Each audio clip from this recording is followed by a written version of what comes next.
had no idea what to expect when I decided to stop calling them, stop reminding them of my birthdays, of the things that mattered to me. A small part of me hoped they would realize the weight of my silence, but most of me was tired. Tired of asking, tired of chasing, tired of pretending that I didn't see the distance they'd put between us over the years. My 70th birthday should have been a moment of celebration. A day where the house filled with laughter and love, where I could see the faces of my children, my grandchildren, and share a meal prepared with love, as I had done countless times for them. Instead, I sat alone in my kitchen, staring at the empty chairs around the table I had set for 5. The food was just as it should be.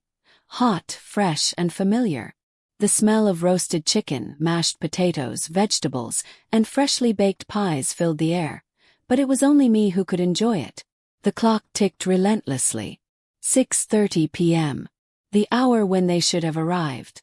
But there was nothing, no phone call, no knock at the door. I reached for my phone, but even before I checked the screen, I knew the outcome. I had made the decision not to call them. It wasn't out of pride or anger, but simply because I had done enough. They were the ones who needed to come to me this time. The ones who needed to understand that a mother, no matter how old she gets, still deserves a little respect. The phone rang, but it wasn't them. It was my friend Gloria, checking in as she always did. She had a way of making everything seem okay, even when it wasn't. "Happy birthday, darling," she chirped, her voice warm, kind, and full of the energy I had always admired. I forced a smile, though I knew she couldn't see it. "Thank you, Gloria." We talked for a while about the weather, about the neighbors, but I could tell she knew. She knew that something was off. "So, have your kids called you today?" she asked, her tone softening just enough. I sighed. "No. Not yet." I could hear her quiet intake of breath, the pause before she replied. "Well, I'm sure they're just busy, dear. They love you, don't ever forget that." But I had stopped telling myself that lie a long time ago. They loved me in their own way, but their actions told a different story. No, not love, at least not the kind that filled my heart. When I hung up, I felt it, the weight of the silence that hung between me and my family. It wasn't new, but today it felt unbearable. I didn't want to feel bitter, but it was hard not to. I stared at the food on the table, the feast that had taken hours to prepare, and suddenly, everything I had done over the years felt pointless. All those years of being there for them, of putting them first, of sacrificing my own needs for theirs. And this was how they repaid me. Silence. Absence. By the time 7 p.m. came, I had reached the limit of my patience. I dialed my daughter's number, Liza's. Maybe she had just forgotten, or maybe they were just running late. She was always so busy. Her husband Steve always caught up with work, and their daughter was constantly in need of attention. It was easy to make excuses for them, easy to tell myself it was just a mistake. But the phone went straight to voicemail. I felt a tightness in my chest, a pressure that I knew all too well. I hung up and tried again and then again. No answer. I stood up and walked to the window, pulling the curtains back just enough to peek outside. It was cold. The first breath of autumn was settling in, and the trees swayed in the evening breeze. The world outside seemed so far away, so detached from my reality, from the quiet that had become my constant companion. What was wrong with me? Why had I let myself fall into this pattern of waiting, of hoping? I had always been the one to give, to keep the family together, to organize the holidays, to make sure everyone was fed and happy. But now it was like I didn't exist anymore. As I stared out the window, a realization slowly crept in. It wasn't a sudden thought, but a quiet understanding. They weren't just busy. They didn't forget. They didn't care. And I wasn't enough for them anymore. I turned away from the window and walked back to the table. My fingers traced the edges of the untouched plates, the silverware, the small candles I had lit just for this occasion. I had set everything up with love, with hope, but none of it mattered. They had made their choice. I didn't even bother trying to call again. Instead, I moved around the kitchen, cleaning up the mess I had made, putting the leftovers away. As I worked, my mind wandered to a time when this house had been filled with noise and laughter. I remembered the birthdays, the holidays, the little moments that had once seemed so important. Now they felt like echoes of a life that no longer existed. But the truth was clear. I had given them everything I could, and they had taken it all without a second thought. And so, that night I decided. I wasn't going to beg anymore. I wasn't going to chase after them, waiting for scraps of their attention. It was time to move on. Tomorrow I would call the lawyer. I would start making the changes I needed to make. I would take control of my life, finally. I wasn't just going to wait to be forgotten. I stood in the hallway, feeling the cold wind seep through the windows, and once again, it reminded me of the lack of warmth in my life. My little home was, of course, cozy, but each year, that coziness seemed to become emptier. There was a time when it felt full of life, filled with the bustling sounds of children, their laughter, their needs. But now, it was mostly just silence, broken only by the occasional creak of old floorboards or the rustling of papers. I had always tried my best to make my home a haven for them, for all of us. I worked tirelessly, putting my own needs last, pouring my heart and soul into supporting them.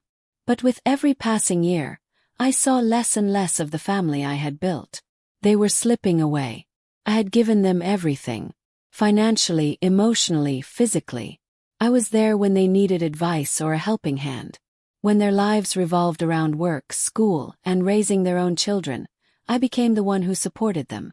I took on more than I should have, sacrificing my own comfort, my own dreams, my own well-being, just to see them succeed. I used to think that was what being a mother meant, giving everything to your children even if it meant losing yourself in the process. But where had all of that gotten me? Where were they now? Liza and Steve, they had called a few times to apologize for being late. They were always late, always too busy to remember. The calls were polite but hollow, their words just formalities. Apologies without meaning. Me. They didn't forget me, they just stopped caring. I could no longer ignore the reality of it. I realized then that I had spent too many years expecting something from them, something that was never going to come. I couldn't keep chasing after their promises anymore. I couldn't keep pretending. And with that realization, something inside me shifted. I grabbed the keys to my old car. It had seen better days. Its once shiny exterior now rusted and chipped. The seats weren't as comfortable as they used to be, and it made strange noises when I drove.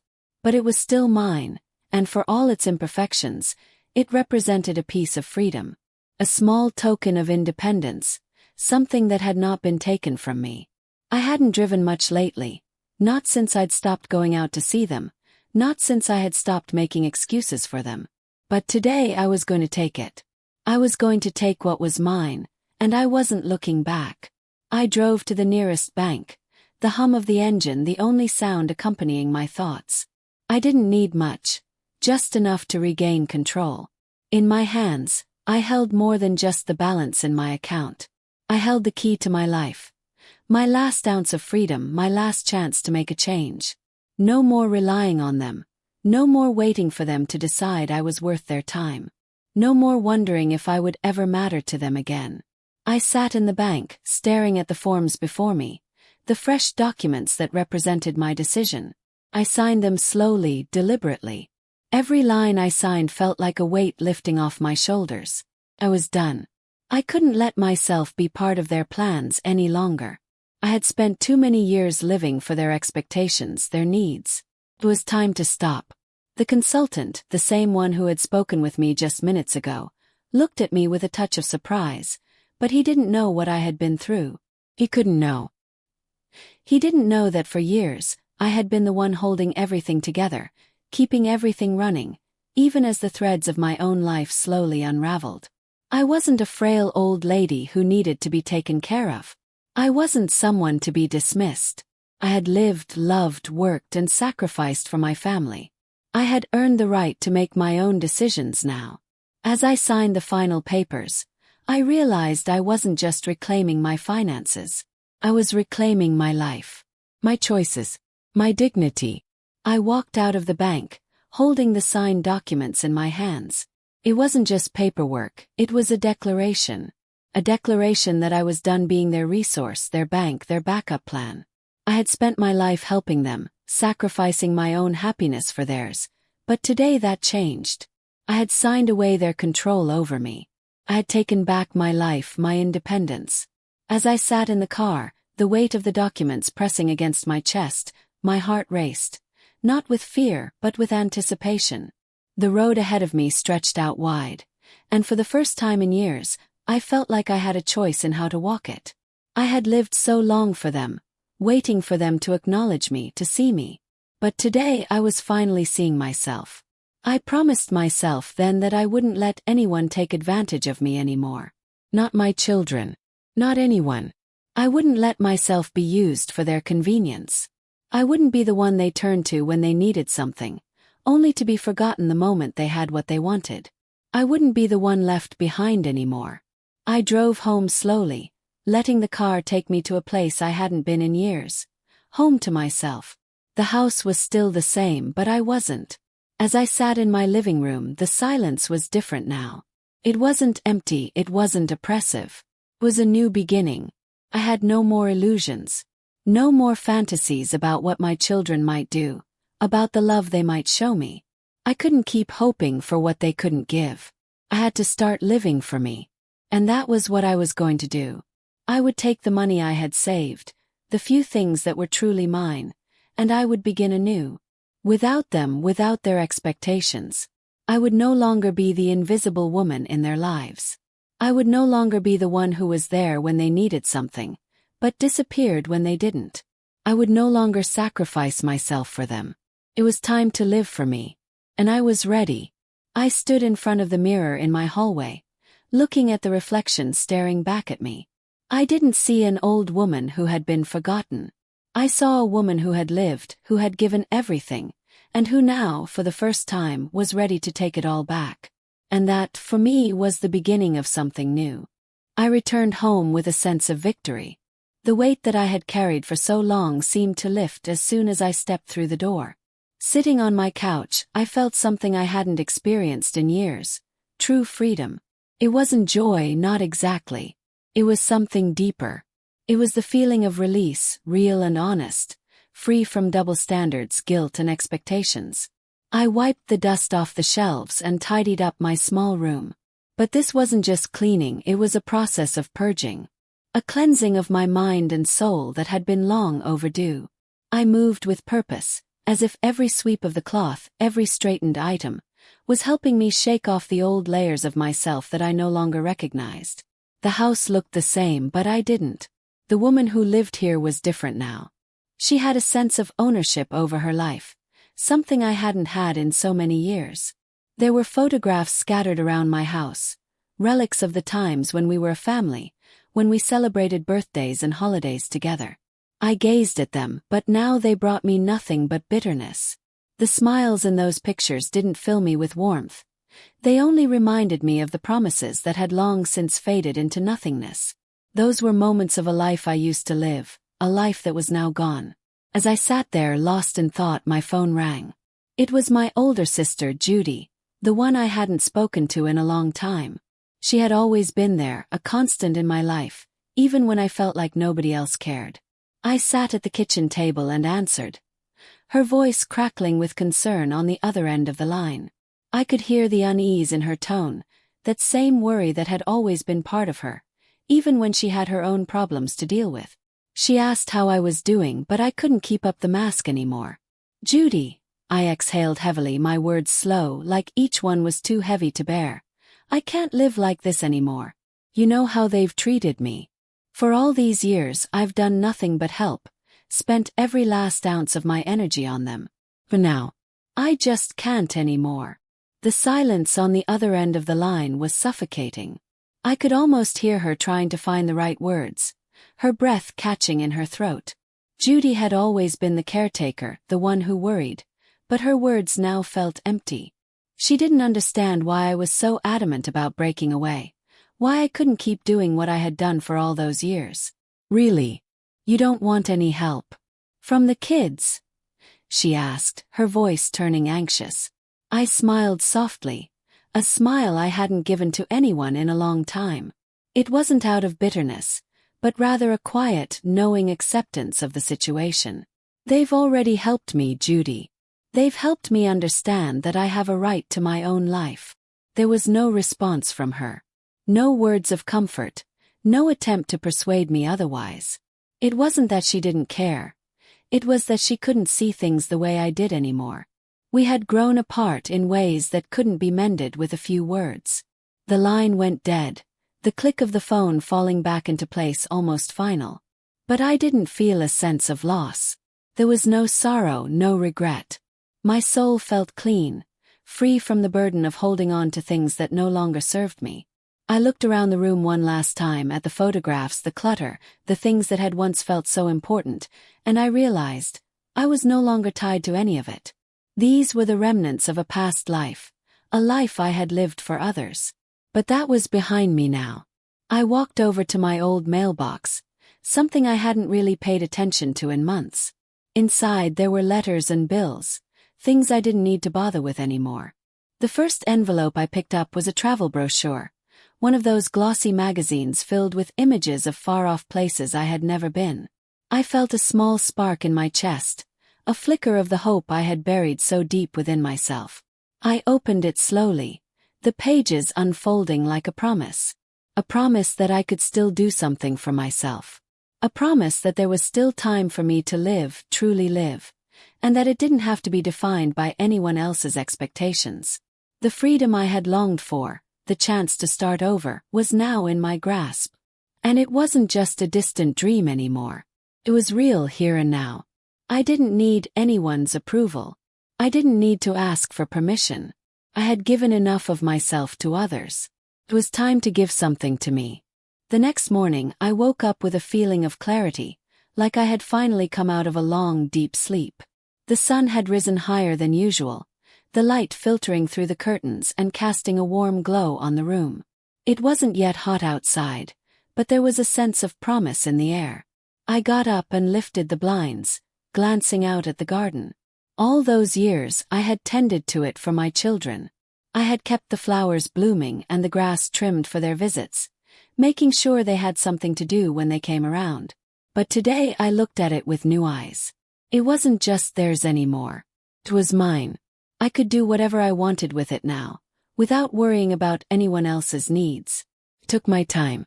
Instead of rushing around trying to finish chores, I made myself a cup of coffee and sat by the window, savoring the quiet.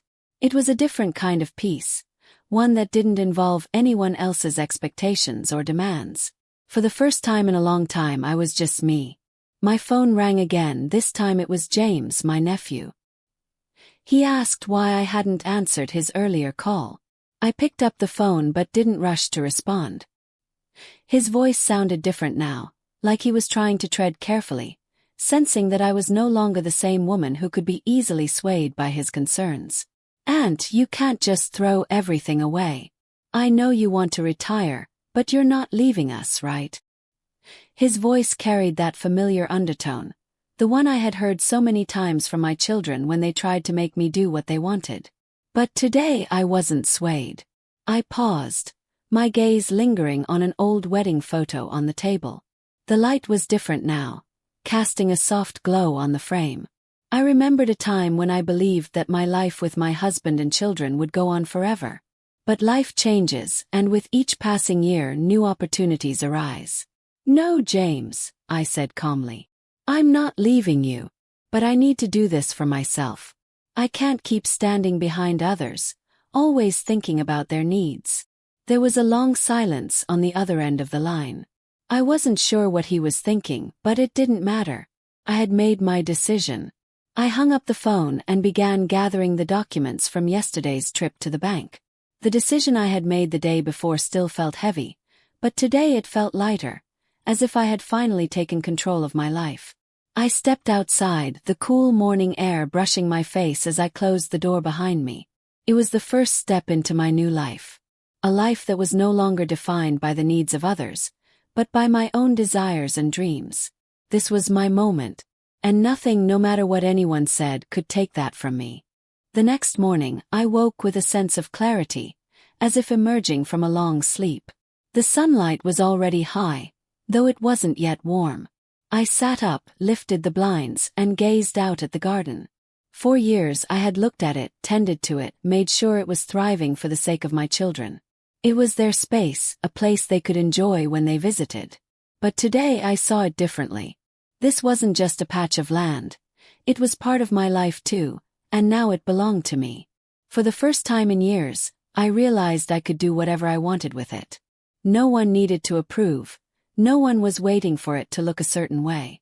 It was mine. I didn't rush.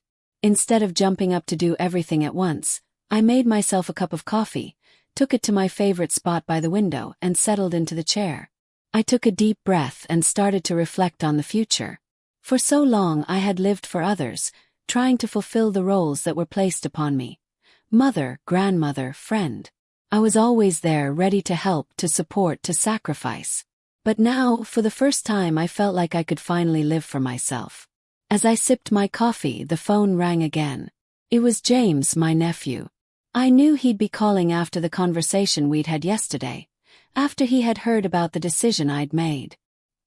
He asked why I hadn't answered his previous call, and I took the phone, but I wasn't in a hurry to respond. His voice, though still familiar, sounded different. He knew, just as my children had learned, that I wasn't someone who could be easily swayed anymore. "And you can't just leave everything behind," James said, his voice filled with concern, but there was also that tone in it, the same tone my children used when they wanted me to do something. "I know you're thinking about retiring, but you're not going to leave us, right?" Paused, taking in his words. I could hear the underlying plea, the familiar sense of expectation in his voice. But today I wasn't moved by it. I glanced over at one of the photos on the table, a wedding picture of me and my husband. The sunlight caught the frame, the old glass catching the reflection. I saw how the light changed, how the frame had aged along with me. I remembered how, when I was younger, I believed that life with my husband and children would go on forever, that it would never end. But life changes. Time moves on. And with each passing year, new possibilities unfold.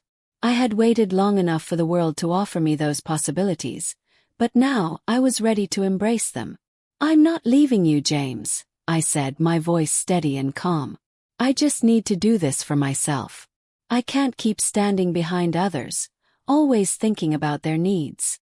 The silence on the other end of the line stretched long. For a moment, I felt the weight of his confusion, of his disappointment. But I wasn't upset. This was the moment I had been waiting for. I had made my decision, and I wasn't going to let anyone's expectations change that. After a long pause, he sighed, and I could hear him trying to process what I'd said. But I didn't need to hear anything more. I wasn't going back. "Okay, Aunt," he finally said, and the resignation in his voice was clear. "If that's what you need." I hung up the phone and sat there for a moment, the weight of the conversation lingering, but this time it didn't feel like a burden. Felt like relief. Finally, I was living on my own terms, and the world was no longer going to tell me how to spend my time, my energy, or my love.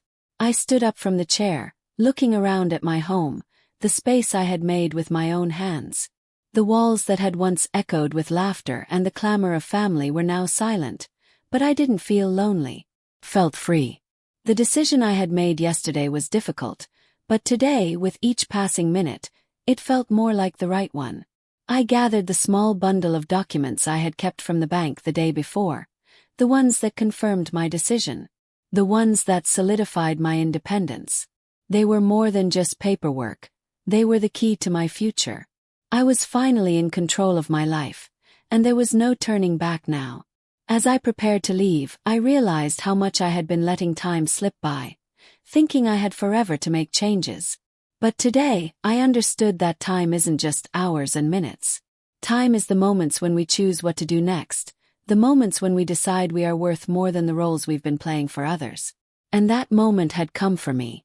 I stepped outside, closing the door behind me, and the cool morning air brushed against my face. The world outside felt different too. Brighter, more open. The possibilities were endless, and for the first time in years, I felt ready to walk toward them. I had done it. I had made the leap, and now I was ready to move forward. The weight of the past was behind me. I wasn't going to be held back by the promises of others, the expectations, or the hopes I had once clung to. I was going to live for me. I took my first step into this new life, and with each movement, I could feel the path clearing ahead of me. Nothing could stop me now. No thoughts, no fears, no promises from the past. Just the open road and the freedom to walk it on my own terms. I didn't look back. The past was behind me and the future, my future, was ahead. The process of freeing myself from the past wasn't just about shedding obligations. It was about genuine forgiveness. As I stepped out of the house and sat in the car, I felt the waves of a new beginning wash over me. All those years spent supporting my family, looking after everyone around me, now felt like a heavy burden. But I could no longer live shackled by ties to a past that no longer brought me joy.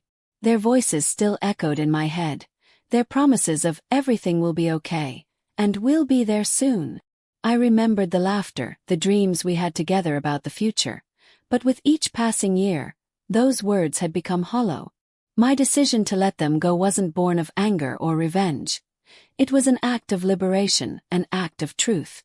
I simply could no longer play their game, pretending everything was fine when I knew it wasn't. I drove to the old park, a place where my children and I had spent so many happy hours when they were younger. It used to be my world, a place where I told myself, I am here for them and that's what matters. But today I looked at it with different eyes. This wasn't my world anymore. It was a place of old memories, a place where I had stayed only because I believed everything would go back to how it once was. But it never did. I had to leave it behind, leave it in the past. I walked down the familiar path, the trees that once seemed so much bigger, the ones I had watched change with every season. All these years I had felt trapped in my memories, in my hopes, in my fears. I stopped by the lake where we used to sit on the bench and feed the ducks. Now, the scene before me looked different, not at all like the image I had held in my mind for so long. Everything had changed, but I was still the same. I had kept waiting for someone to come, someone to show up. And now I realized that those people, those faces I longed to see, were never going to come. A sense of lightness began to fill me, and I felt like a heavy stone that had sat on my shoulders for years was slowly melting away. I had let them go, my children, my family. I no longer carried them in my heart, because I understood that if I didn't do this, I would remain imprisoned by promises that had never been kept. Leaving the park behind me, I headed toward a place I had already chosen for myself, a small house on the outskirts of the city, where I planned to begin my new life. It was a simple home but cozy, a quiet place without noise or obligations, just me and my freedom. It was everything I had longed for. Peace, solitude, a place where I could simply be. I opened the door and stepped inside. This was my space, my sanctuary. And I wasn't going to stop. I was going to move forward step by step toward my new life. Here I could start fresh without looking back. I inhaled the fresh scent of wood and earth and smiled. My new chapter was just beginning. As I looked around at the walls of this small house, I knew that at the end of this journey, there would be only one voice waiting for me, my own. And I wasn't going to let any shadow from my past take that away from me. The air was crisp as I closed the door behind me, and with each breath, I felt the weight of the past grow lighter. I walked further into the room, letting the quiet settle around me. The soft creak of the wooden floor beneath my feet seemed to welcome me, as if the house itself recognized that it was finally mine. It was a strange, beautiful feeling, the first time in so many years that I didn't feel like I was living in someone else's world. I wandered through the house, letting my fingers brush against the walls, the furniture, the things that would soon be a part of my daily life. The kitchen was simple, but it was exactly what I needed. No more large meals prepared for family gatherings that never came. No more leftovers that were reheated just to satisfy expectations. Here I could cook for myself in my own time with no pressure from anyone. The living room was quiet and unadorned.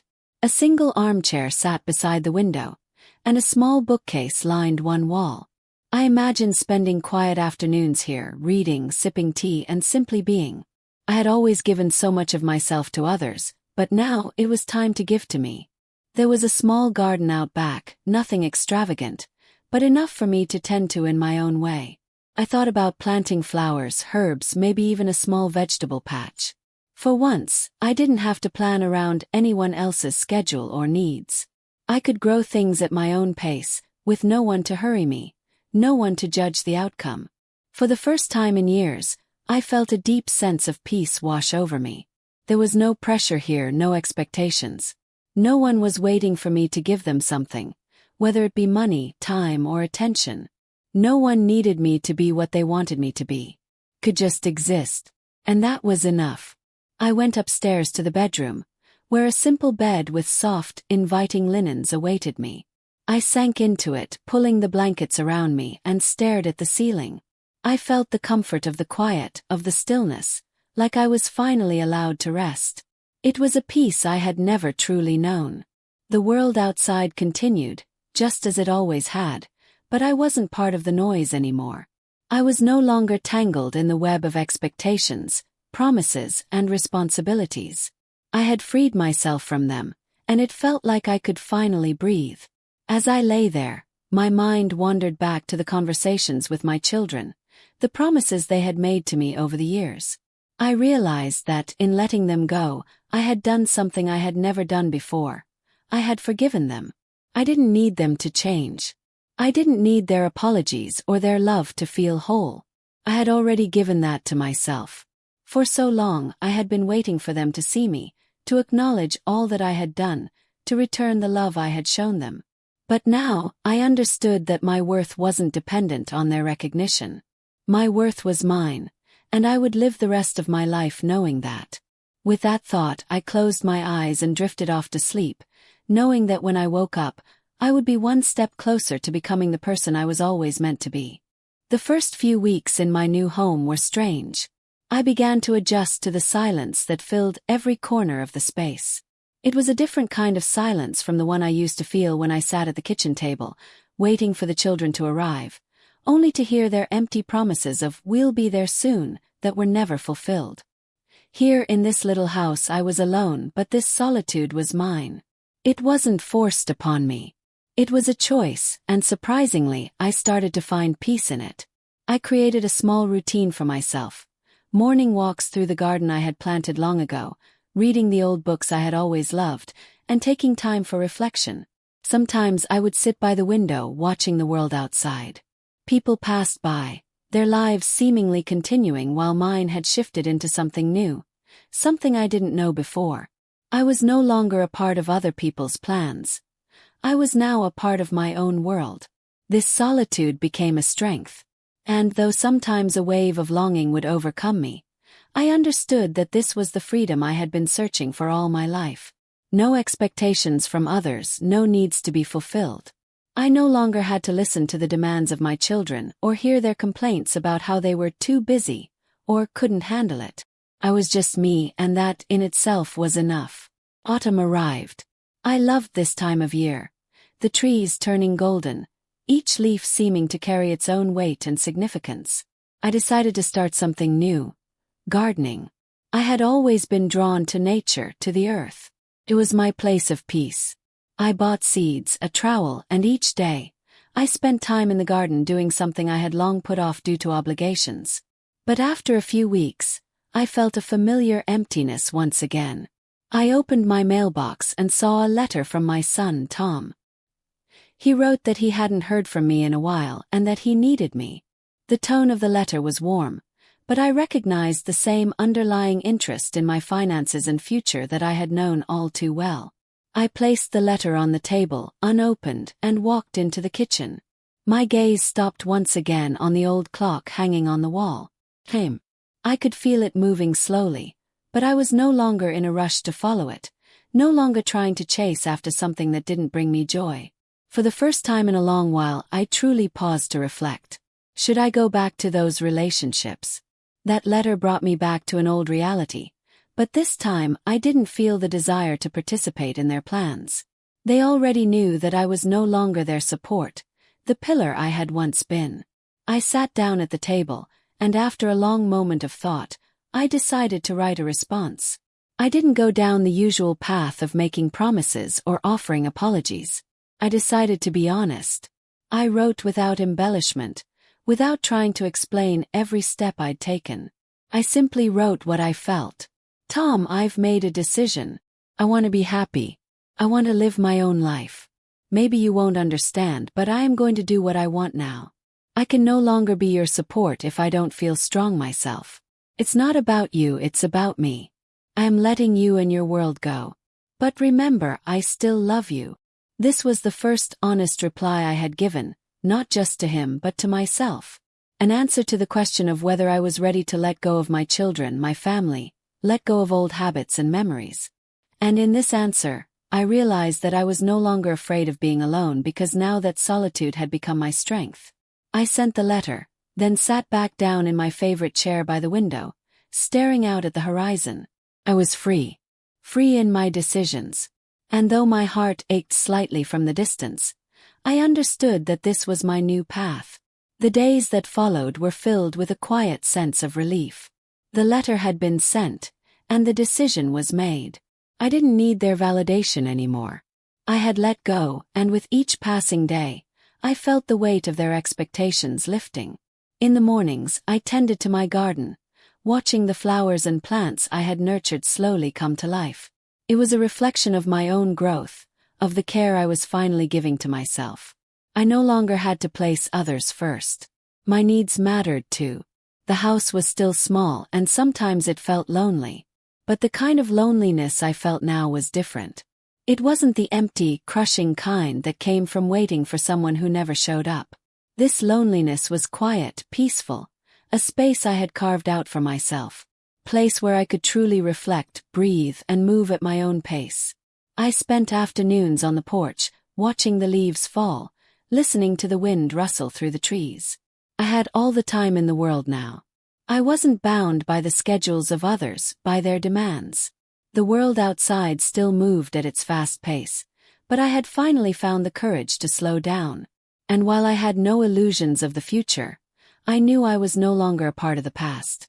I was no longer waiting for someone to return to fix things. I was healing on my own. The silence around me was no longer a reminder of what I had lost. It was a promise of what I had gained. I knew there would be more challenges ahead, moments of doubt and longing. But I also knew I had made the right choice. Had chosen myself. 3 months had passed, and I was starting to adjust to my new life. The first few weeks had been hard.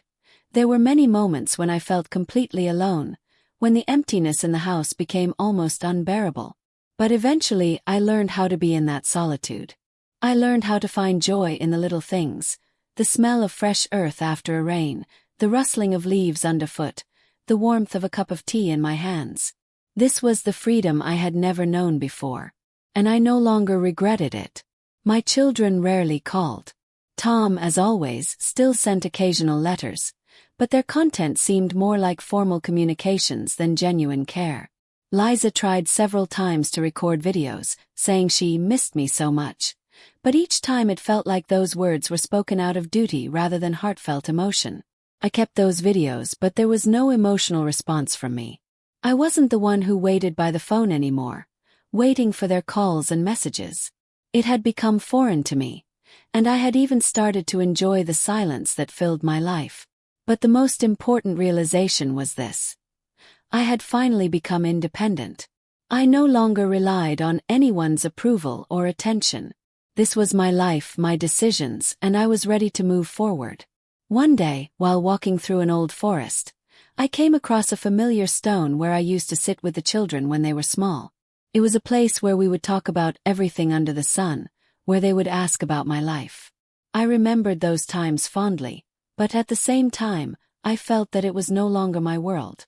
I was no longer part of their life, and that wasn't a bad thing. It was the right thing. I was no longer their responsibility.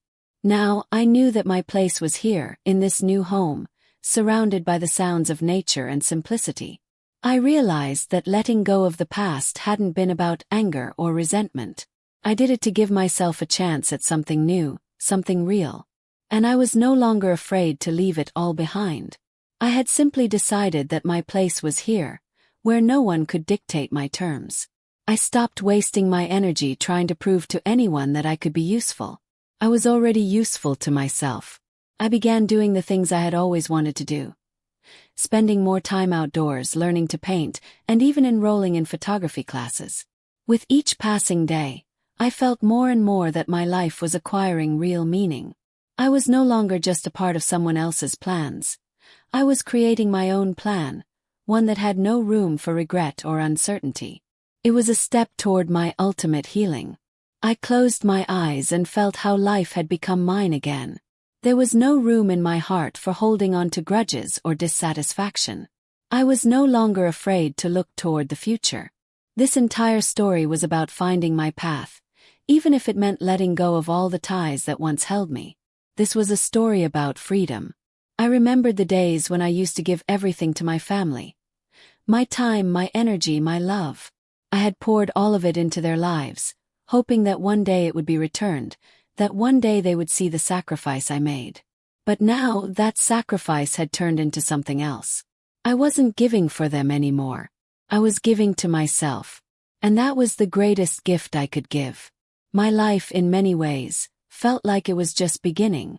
The routine I had built was simple but satisfying. There was no rush, no pressure to be anywhere or do anything for anyone.